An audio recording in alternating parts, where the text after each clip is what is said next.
Hey, what's up guys, it's Blake, and today we're going to be going over some songs that I used to love when I first got into alternative music. As always, the Spotify playlist is in the description below if you want to check these songs out. Just to give you some background here, the first show I ever went to was Warped Tour in 2008 when I had no idea what any of this music was about, and I was pretty much clueless. Back then I was only 13 and I'm 21 now, so things have changed a lot, so these songs are going to be pretty dated for you guys. But yeah, that show really fucked up my life at that point. I was a dude who only listened to Metallica, Aerosmith, and just classic dad rock type of stuff. So I had no idea what I was about to get into. After that show I eventually got into this music and started listening to only heavier bands of that sort, like Cheetos, The Devil Wears Prada, Dance Gavin Dance, and Attack Attack. Eventually I went into the complete opposite side of that alternative music spectrum and found myself liking a lot of power pop and neon punk stuff a ton. And this is what this list is going to be all about. I never went fully scene, but back in 2010, 2011, 2009 kind of era, I was pretty fucking cringy, as you can tell. Just kind of look at me as I pop up around you. So hopefully you can enjoy this playlist, channel your inner RAR XD MySpace child, and not fucking hate me for this.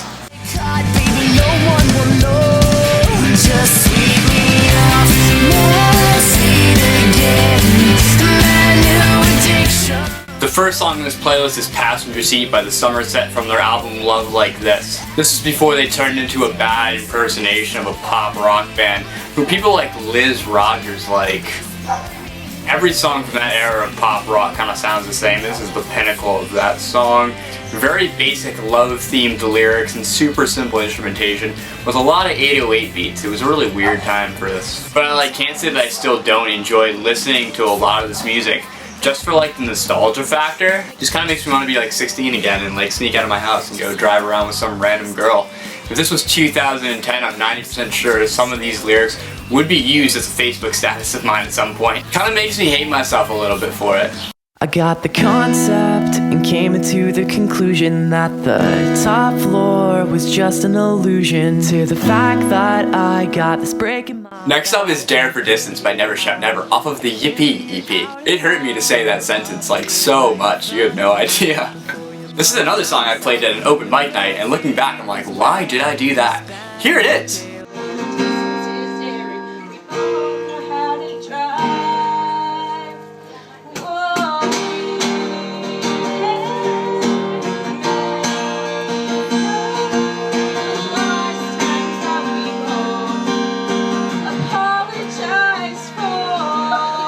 But it's another song that hit me in the feels back in the day, and I thought it was so deep. The distance is daring, but we can get there because we can drive. We own a car, so the distance is less. Oh my god. Monday I sleep, Tuesdays I'm awake. I hear that Wednesdays are the worst, and Thursday I reminisce. Friday I see your face, and I want to end my life. I'm losing my mind making this video, and I love it. This video should just be new era scene kid looks back on old scene kid self. I can honestly make this video every 8 years if I wanted to. The next one's gonna be about pop punk. Now I'm heels over head, I'm hanging upside down, thinking how you left me for dead. Next up is Heels Over Head by Boys Like Girls off their self-titled album.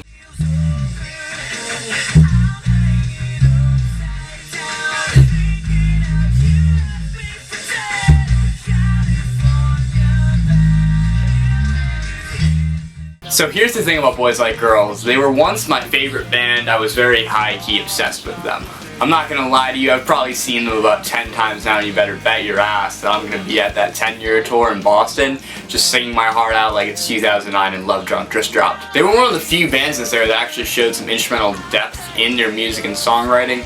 I think that's one of the best qualities of Boys Like Girls. Once Boys Like Girls finished, Martin actually co-wrote a lot of mid-2010s pop songs, and just finished co-writing a ton of stuff on Blink's new album as well. Overall, I'm very hyped that I'm gonna get to see these guys again.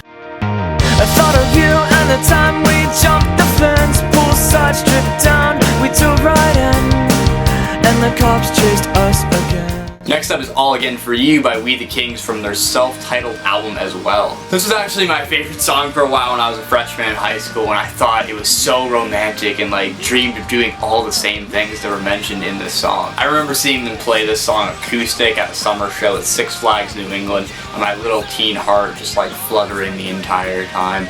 I was so like emotional and flustered back then. There's just one girl I really associate this song with, and I look back at that and I'm just like, what the fuck was I thinking? This is a really tough video to make because I'm just like hating myself more and more the more I look back at these songs and the emotions associated with them that I like thought I repressed and like blocked out, but apparently not.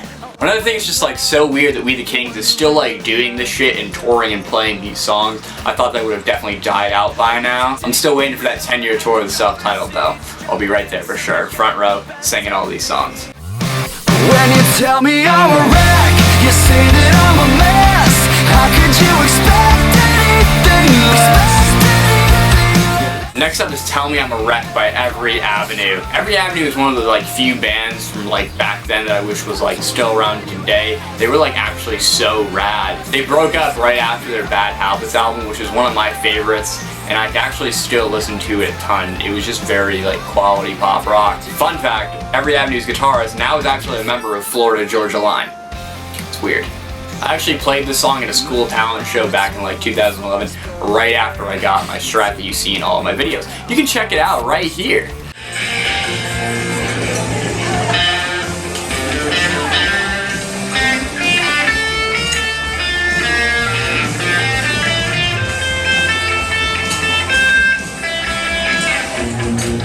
As you can tell, I butchered the fuck out of that song.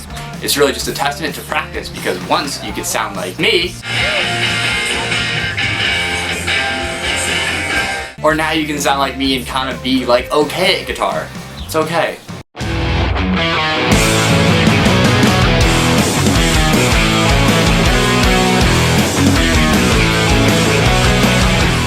Next up is My Heart Radio by Sparks of Rescue off of their album Eyes to the Sun. You're looking at Sparks of Rescue's #1 fan right here.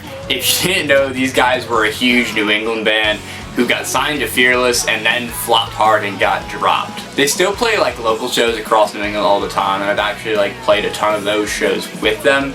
The first time I was on like the same show as them, I died a little bit inside, then realized they fucking sucked. A lot of their old members too that like quit the band still play in like the touring bands for like the Ready, Set, and Juliet Sims. Just so weird how all of that works out. They were just one of those bands that I thought was amazing while they were like riding high, and then they kind of crashed, and I realized like what the fuck was wrong with me, like why did I like this music?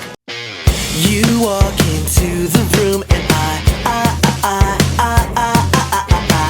wanna tell you, but I just can't. Next up is Stuttering by the Friday Night Boys from their album Off the Deep End. This was actually one of the first songs I ever heard from this type of music, and of course it was on MySpace. I actually still listen to the song a ton today. It's just one of the more fun songs on this list. Like, don't get me wrong here, the Friday Night Boys are a terrible band, but this song slammed in like the most cliche neon pop way it can. The best part of the song is like the forced stuttering on like every single line in the verse, like get it? The song is called Stuttering and they stutter in the song. How fucking like clever and original is that? I can't believe no one has ever done that before. If you were wondering, that's like my inner monologue circa 2009. I fucking hate myself. She takes her time with the little things. Love notes reminding me. She wears red when she's feeling hot. I have her, but it's all I got. Next is Everything I Asked For by The Maine from their album Can't Stop, Won't Stop. Okay, let's be real here for a second. The Maine is like the only band on this list that was able to adapt and like transform gracefully from a neon pop band to an alternative rock one, and they don't get nearly enough credit for what they do now. They're the only band from this era that's been able to stay relevant besides All Time Low. Everyone else has pretty much died out. Just like, please go listen to American Candy. If there's like one thing you need to take away from this video, is that that album is absolutely deserving of a listen. But back to this song. I actually associated with the same girl that I associate All Again For You with. It's so weird how that works out, because All Again For You and this one have like two different moods and two different opinions of a girl. 2009 was a weird fucking year for me, man. I just need to like go back in time and assassinate myself for the general good. I'm impulsive about an hour. Thought I clutched you in my arms. I must have said the right things. Next up is One Man Drinking Games by Mayday Parade from their Tales Told by Dead Friends EP. This is another song that was my favorite song at one point, this time in like 2011. But I'm very stoked that Mayday Parade are doing a 10-year run for this EP, because this EP is my fucking jam. Like, all of these songs on this EP are bangers, and hearing them all live is just gonna be such a cool experience. However, my favorite Mayday Parade song will always be this one right here. It's really an amazing song and one that I can still really stand by. I know I look back at like Dare for Distance and All Again for You and cringe at the feelings I felt with them, but this song is still at that point for me just because it's such a dynamic and powerful song. The last instrumental explosion with Jason and Derek both screaming over it is just a really incredible moment in Mayday Parade's discography. But other than that, it's a really great song and one I still really love a lot. She likes the taste of Captain Morgan cigarettes, so she adores them. She can get a little crazy sometimes. Last song on the list is Give a Damn by Rocket to the Moon from their album On Your Side. This is another song I can't really hate just because it doesn't have a super like cringy vibe. It's just more of a fun song about a rich bitch. There's some really cool and texturized guitar work in this song, a lot of depth with the acoustic and rhythm guitar studio image. It's just mixed really well. But here's a fun story about a Rocket to the Moon show where I got kicked out. So back in 2010, I saw them with Ann Arbor, Runner Runner, and some other now probably irrelevant bands. I was like 16, I think, and I went with the Dare for Distance and All Again for You girl. And during a Rocket to the Moon set, some dude like basically sexually assaulted the person I was with. So I punched him in the face and broke his nose and got kicked out.